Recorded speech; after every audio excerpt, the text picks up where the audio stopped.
আসসালামু আলাইকুম বন্ধুরা। আলহামদুলিল্লাহ আমি ভালো আছি। তো আশা করি আপনারা সকলেই ভালো আছেন বন্ধুরা।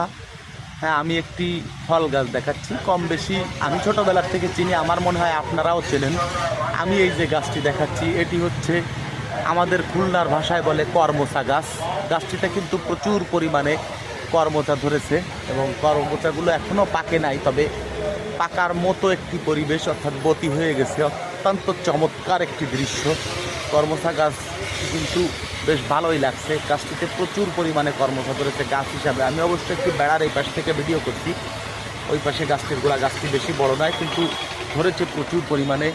বন্ধুরা, আপনাদের কার এলাকায় এই গাছটির কী নাম সেটি কমেন্টের মাধ্যমে জানালে এই গাছটি কোন এলাকায় কী নামে পরিচিত এটি কিন্তু সমগ্র দেশবাসী জানতে পারবে।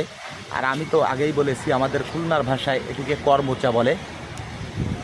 স্বাদে একটু টকটক ধরনের। এই যে করমচাগুলি আবার বাজারে কিনতেও পাওয়া যায়, আমি আমাদের এরিয়াতে দেখেছি বিক্রি হয়। আর এই গাছটি কিন্তু কাঁটাযুক্ত, অর্থাৎ লেবু গাছের মতো অনেকটা বলা যাবে। পাতা দেখতে পাচ্ছেন লেবু গাছের থেকে একটু ছোট পাতা, লেবু গাছের পাতার মতোই অনেকটা। এই ফলটি টক।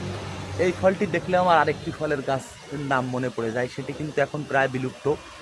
আমাদের খুলনার ভাষায় বলে বুজ গাছ।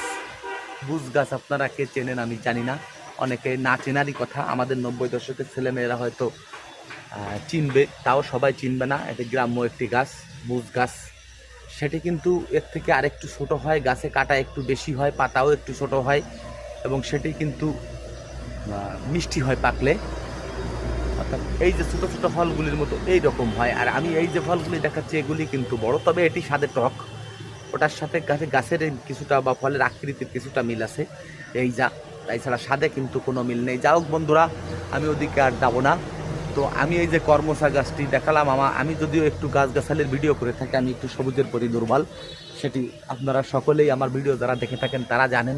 তো বন্ধুরা, আমার এই ভিডিওটি কেমন লাগলো সেটি কমেন্টের মাধ্যমে জানাবেন। আমি যেটা সত্য সেটি জানতে চাই। ফেসবুকে সাধারণত বা সোশ্যাল মিডিয়ায় সাধারণত যেটি হয়ে থাকে, যার পছন্দের মানুষ থাকে বা ফ্রেন্ড সার্কেল থাকে, তারা সবাই ভিডিওর মান যেমনই হোক না কেন সব সময় প্রশংসা করে, ভালো বলে।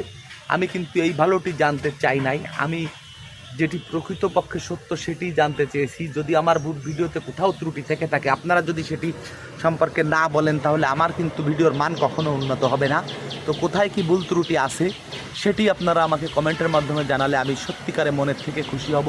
তো বন্ধুরা, আমি এই ভিডিওটি আর দীর্ঘায়িত করতে চাই না। আবার দেখা হবে অন্য কোনো ভিডিওতে। আসসালামু আলাইকুম।